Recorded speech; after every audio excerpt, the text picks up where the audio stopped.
నమస్తే, welcome to four sides TV. Congress అగ్రనేత రాహుల్ గాంధీ పోటీ చేస్తున్న రాయ్ బరేలీపై అందరి దృష్టి కేంద్రీకృతమయ్యింది. రాహుల్ ఇక్కడ గెలుస్తారా లేదా అనే అంశంపై బెట్టింగ్స్ కూడా కడుతున్నారు.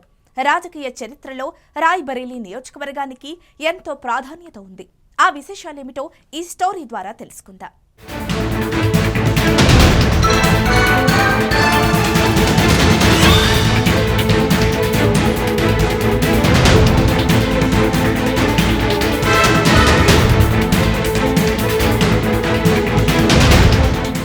2019 లోక్సభ ఎన్నికల్లో యూపీ మొత్తం మీద కాంగ్రెస్ గెలిచిన ఏకైక సీట్ రాయ్ బరేలీ ఒక్కటే.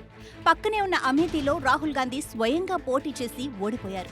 అప్పట్లో సేఫ్ సైడ్గా ఆయన వాయనాడ్లో కూడా పోటీ చేసి గెలిచారు. రాహుల్ వాయనాడ్లో 4.31 లక్షల ఓట్ల మెజారిటీ సాధించారు. అప్పట్లో రాయ్ బరేలీ నుంచి రాహుల్ తల్లి సోనియా గాంధీ పోటీ చేసి 1,67,178 ఓట్ల ఆధిక్యతతో విజయం సాధించారు. అంతకుముందు కూడా రాయ్ బరేలీ నుంచి సోనియా 2004, 2006 ఉప ఎన్నికల్లో, 2009, 2014, 2019 ఎన్నికల్లో పోటీ చేసి గెలిచారు.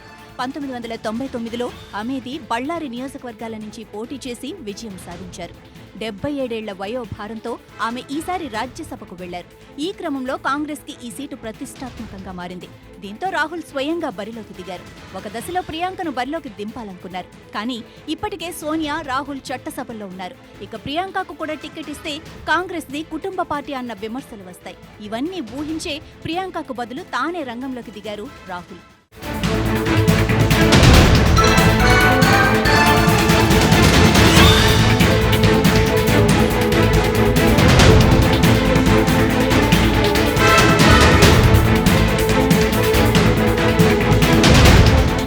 నెహ్రూ, గాంధీ కుటుంబానికి అమేథీ, రాయ్ బరేలీ లోక్సభ స్థానాలతో భావోద్వేగ సంబంధం ఉంది.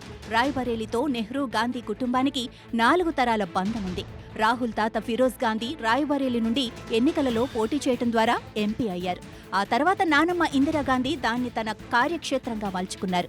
అనంతర కాలంలో ఇందిరాగాంధీ బంధువులే ఎక్కువగా ఇక్కడి నుంచి పోటీ చేశారు. ఇక్కడ కాంగ్రెస్ పార్టీ మద్దతుదారులు ఎక్కువగా ఉన్నారు.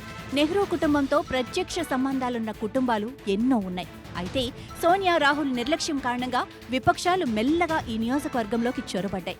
క్రమంగా బలం పుంజుకున్నాయి. ఈ నియోజకవర్గ పరిధిలో బజ్రావాన్ ఎస్సీ, హర్చందన్పూర్, సరేని, ఉంచ్హర్, రాయ్ బరేలీ అసెంబ్లీ నియోజకవర్గాలున్నాయి. 2022 అసెంబ్లీ ఎన్నికల్లో మొదటి 4 నియోజకవర్గాల్లో సమాజ్వాదీ పార్టీ అభ్యర్థులు గెలవగా రాయ్ బరేలీలో మాత్రం బీజేపీ గెలిచింది. కనీసం ఒక్క సీటు కూడా కాంగ్రెస్ గెలవలేదు. దీన్ని బట్టి కాంగ్రెస్ పార్టీ నేతలు సొంత నియోజకవర్గాలను ఎంత నిర్లక్ష్యంగా చూశారో ఎవరికైనా ఇట్టే తెలిసిపోతుంది. అందుకే సమాజ్వాదీ యూపీలో మెజారిటీ సీట్లలో పోటీ చేస్తూ కేవలం 17 సీట్లు మాత్రమే కాంగ్రెస్కి ఇచ్చింది. 2 పార్టీలు పొత్తుతో ఇక్కడ పోటీ చేస్తున్నాయి.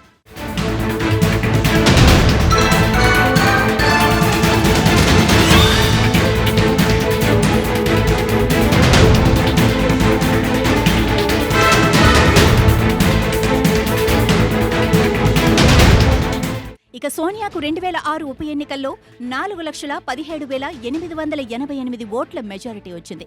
2009 ఎన్నికల్లో 3,72,165 ఓట్ల మెజారిటీ వచ్చింది. 2014లో 3,52,713 ఓట్ల మెజారిటీ వచ్చింది. పరిశీలించి చూస్తే మెజారిటీ క్రమంగా తగ్గుతున్న తీరు కనిపిస్తుంది. ఇక 2019కి వచ్చేసరికి 1,67,178 ఓట్లకు మెజారిటీ తగ్గింది. అంటే ప్రతిపక్షాలు ఎంతగా బలపడుతున్నాయో తెలిసిపోతోంది. అందుకే బీజేపీ ఈ సీటుపై కన్నేసింది. ఇక ఈసారి గట్టి పోటీ ఉంటుందని భావించే సోనియా గాంధీ రాజస్థాన్ నుంచి రాజ్యసభకు వెళ్లారన్న విమర్శలు లేకపోలేదు. ఇప్పుడు రాహుల్ కోసం స్వయంగా ప్రియాంక, ఇతర నేతలు రంగంలోకి దిగారు. రాహుల్ గెలుపు కోసం సుడిగాలి ప్రచారం చేస్తున్నారు. ఎలాగైనా రాయ్ బరేలీ నిలబెట్టుకోవాలని కష్టపడుతున్నారు.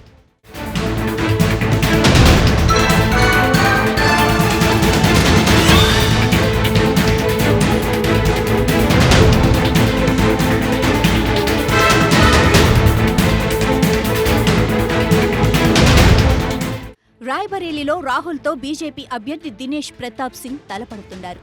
దినేష్ ప్రతాప్ సింగ్ చాలా కాలంగా రాజకీయాల్లో ఉన్నారు. 2004లో సమాజ్వాదీ పార్టీతో తన రాజకీయ జీవితాన్ని ప్రారంభించి ఎమ్మెల్సీగా పోటీ చేసి ఓడిపోయారు. 2007లో బహుజన్ సమాజ్ పార్టీలో చేరి మళ్లీ శాసనసభ ఎన్నికలలో పోటీ చేసి ఓడిపోయాడు.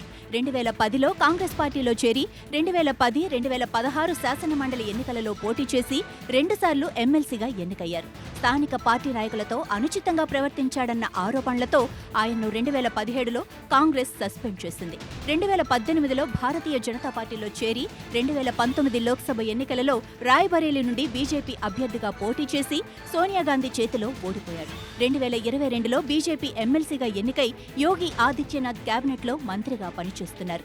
ఆయనే ఇప్పుడు రాహుల్పై పోటీ చేస్తున్నారు. బీజేపీ నేతలు ఇక్కడ గట్టి ప్రచారం చేస్తున్నారు. రాహుల్ ఓటమి కోసం విశేష కృషి చేస్తున్నారు. రాహుల్ గెలుపు ఇక్కడ అంత సులభం కాదన్న వాదనలు కూడా లేకపోలేదు. కాంగ్రెస్ ముక్తు యూపీ కోసం పీఎం మోడీ వ్యూహాత్మకంగా పనిచేస్తున్నారు. ఆయన వ్యూహం ఫలిస్తుందో లేదో తెలుసుకోవటానికి జూన్ 4 వరకు ఆగాల్సిందే.